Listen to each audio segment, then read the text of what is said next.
Pemeriksa desain industri. 1. Seorang pemeriksa desain industri sedang mengevaluasi sebuah desain produk. Apa yang bukan merupakan kriteria penilaian desain industri? A. Kebaruan atau novelty. B. Orisinalitas. C. Fungsi teknis. D. Estetika. E. Konfigurasi. Jawaban yang tepat dari soal ini adalah C. Pembahasan dari pertanyaan di atas yaitu, bahwa fungsi teknis bukan merupakan kriteria penilaian desain industri. Kriteria utama meliputi kebaruan, orisinalitas, estetika, dan konfigurasi. Kita masuk soal berikutnya. 2. Dalam proses pemeriksaan desain industri, Andi menemukan desain yang mirip dengan pengajuan yang sedang ia periksa. Tindakan apa yang seharusnya Andi lakukan? A. Langsung menolak pengajuan desain. B. Mengabaikan kemiripan dan menyetujui pengajuan. C. Melakukan pemeriksaan lebih lanjut untuk menentukan tingkat kemiripan. D. Meminta pendapat publik melalui survei online. E. Menyerahkan kasus kepada pihak kepolisian. Jawaban yang tepat dari soal ini adalah C. Pembahasan dari pertanyaan di atas yaitu, bahwa pemeriksa harus melakukan pemeriksaan lebih lanjut untuk menentukan tingkat kemiripan dan memastikan apakah desain tersebut memenuhi kriteria kebaruan dan orisinalitas. Kita masuk soal berikutnya. 3. Budi, seorang pemeriksa desain industri, menerima pengajuan desain untuk sebuah botol minuman. Aspek apa yang tidak relevan dalam penilaian desain industri botol tersebut? A. Bentuk keseluruhan botol. B. Pola dekoratif pada permukaan botol. C. Komposisi kimia dari bahan botol. D. Kontur leher botol. E.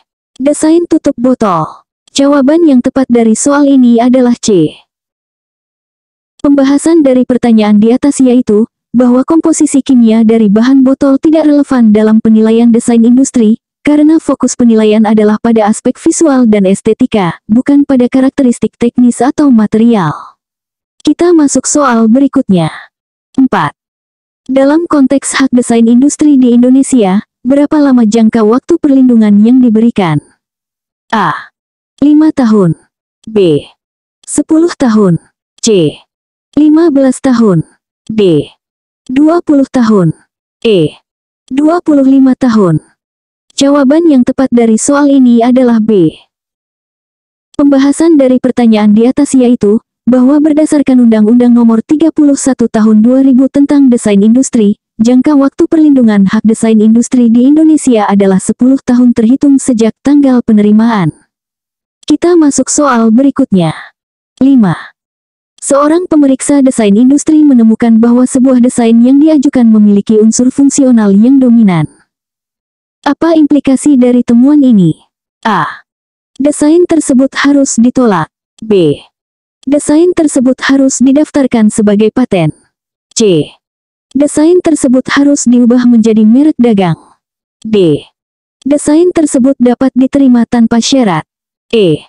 Desain tersebut harus dievaluasi lebih lanjut untuk memastikan adanya unsur estetika.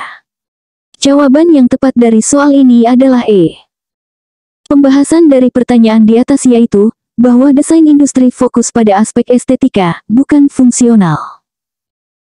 Jika unsur fungsional dominan, perlu evaluasi lebih lanjut untuk memastikan adanya unsur estetika yang memenuhi syarat perlindungan desain industri. Kita masuk soal berikutnya. 6. Dalam proses pemeriksaan substantif, Lisa menemukan bahwa desain yang diajukan memiliki kemiripan dengan desain yang sudah ada di database internasional. Apa langkah yang tepat untuk Lisa ambil? A. Langsung menolak pengajuan desain. B. Mengabaikan temuan dan menyetujui pengajuan. C. Membandingkan secara detail dan membuat analisis perbedaan signifikan. D. Meminta pendapat dari desainer asli. E. Menyerahkan kasus kepada pengadilan.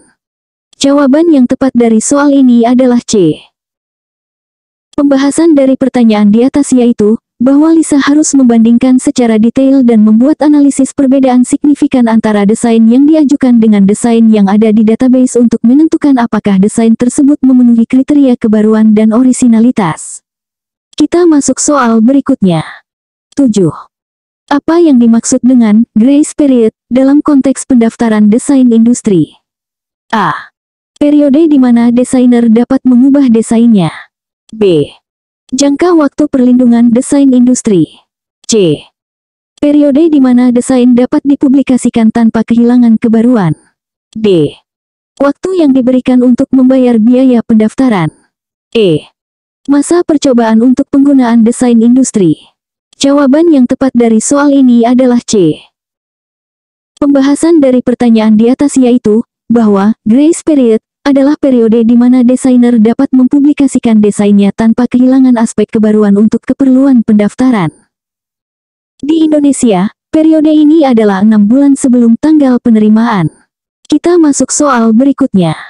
8.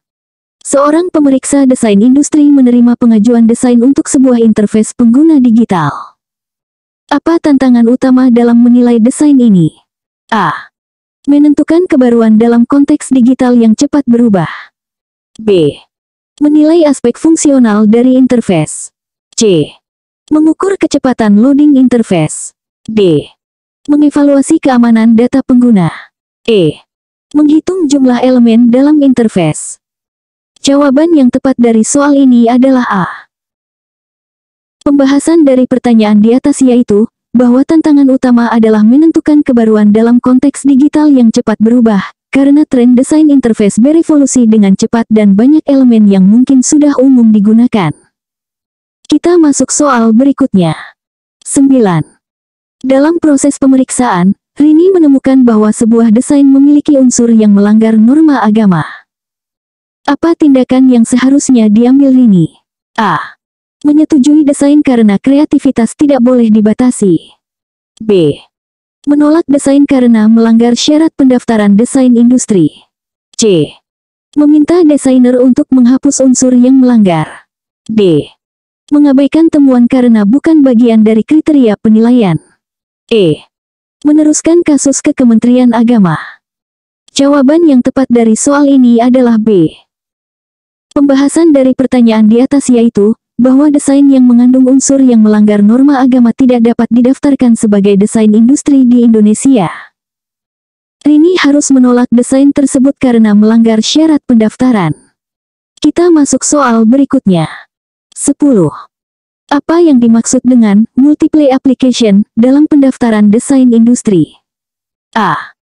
Pengajuan beberapa desain yang tidak berkaitan dalam satu aplikasi. B. Pengajuan desain yang sama di beberapa negara. C. Pengajuan beberapa varian desain dalam satu kelas produk dalam satu aplikasi. D. Pengajuan desain oleh beberapa desainer dalam satu aplikasi. E. Pengajuan desain untuk produk multifungsi. Jawaban yang tepat dari soal ini adalah C. Pembahasan dari pertanyaan di atas yaitu, bahwa multiple application mengacu pada pengajuan beberapa varian desain dalam satu kelas produk dalam satu aplikasi pendaftaran, yang memungkinkan efisiensi dalam proses pendaftaran. Kita masuk soal berikutnya. 11. Seorang pemeriksa desain industri sedang mengevaluasi sebuah desain tas yang mengklaim memiliki fitur anti-air. Aspek mana yang harus menjadi fokus pemeriksaan? A. Bahan yang digunakan untuk membuat tas. B. Metode pengujian ketahanan air. C. Bentuk dan konfigurasi visual tas. D. Mekanisme resleting tas. E. Garansi yang ditawarkan produsen. Jawaban yang tepat dari soal ini adalah C.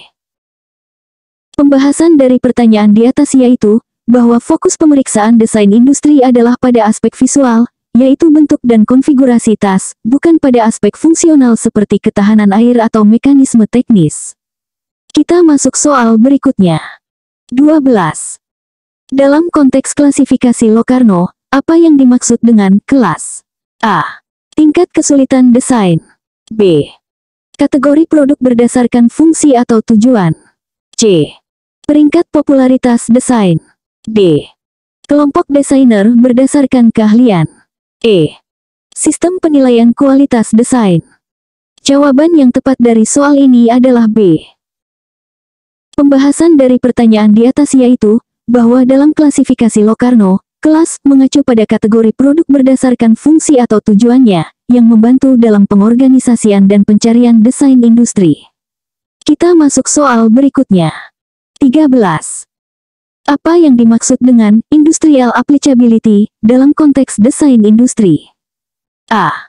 Kemampuan desain untuk diproduksi secara massal. B. Potensi desain untuk digunakan di industri berat. C. Aplikasi desain dalam perangkat lunak industri. D. Kemampuan desain untuk menghasilkan keuntungan finansial. E. Penggunaan desain dalam konteks industrial. Jawaban yang tepat dari soal ini adalah A.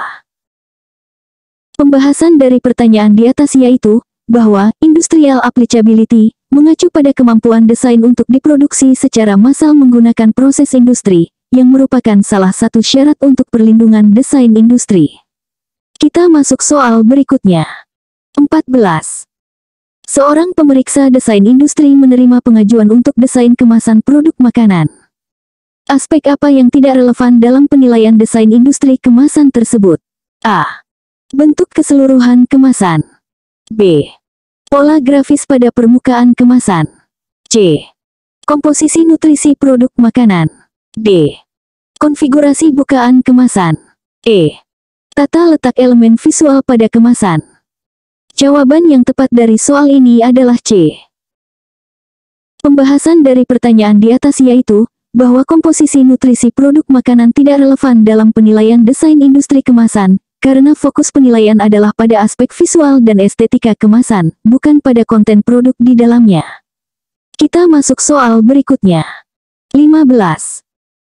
Dalam proses pemeriksaan, Dina menemukan bahwa sebuah desain memiliki tingkat kemiripan yang tinggi dengan desain yang sudah terdaftar sebelumnya. Namun, ada beberapa perbedaan kecil. Apa yang harus dilakukan Dina? A. Langsung menyetujui desain karena ada perbedaan. B. Langsung menolak desain karena kemiripan tinggi. C. Melakukan analisis mendalam tentang signifikansi perbedaan tersebut. D. Meminta pendapat dari desainer desain yang sudah terdaftar. E. Mengabaikan kemiripan dan fokus pada aspek lain. Jawaban yang tepat dari soal ini adalah C. Pembahasan dari pertanyaan di atas yaitu, bahwa Dina harus melakukan analisis mendalam tentang signifikansi perbedaan tersebut untuk menentukan apakah perbedaan itu cukup substansial untuk memberikan kesan visual yang berbeda dan memenuhi kriteria kebaruan.